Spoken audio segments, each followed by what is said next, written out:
నమస్కారం అండి అందరికీ వెల్కమ్ టు టైమ్స్ ఫిక్స్. మరి ఈ రోజు నేటి ముఖ్యాంశాల్లో చూసినట్టయితే మరి ఎవరెవరైతే తెలంగాణలో 90% రిజిస్ట్రేషన్ చేసిన వెహికల్స్ మరి పొల్యూషన్ లేకుండా లేకపోతే పొల్యూషన్ రూల్స్ విరుద్ధంగా మరి బండ్లు అయితే తిరుగుతున్నట్టు గుర్తించారు. మరి అధికారులు దీని మీద స్పెషల్ డ్రైవ్స్ కండక్ట్ చేసి మరి వాటి మీద కఠిన చర్యలకు సిద్ధమవుతుంది. మరి ట్రాఫిక్ పోలీసులు మరి దీన్ని కొంచెం కఠినంగా వ్యవహరించబోతున్నారు.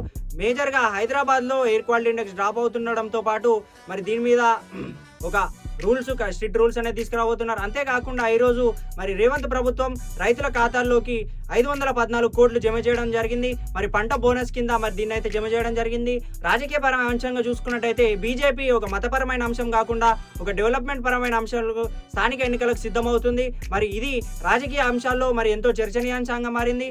మరి ఆంధ్రప్రదేశ్లో చూసుకున్నట్టయితే 2026-2027 బడ్జెట్లో మరి రైతుల కోసం 1,000-1,200 కోట్లు మరి వారి కోసం జమ చేయడం జరిగింది. మరి ఇది పంటల అభివృద్ధి కానివ్వండి లేకపోతే మొక్కలు నాటడం కానివ్వండి దీనికి బడ్జెట్ అనేది అలొకేషన్ చేశారు. మరి ఇది రైతులకు ఎంతో ఉపయోగకరంగా వాళ్ళకి ఎక్కువ రాబడి వచ్చేలాగున మరి ఈ అంశం తీసుకుని చెప్పొచ్చు.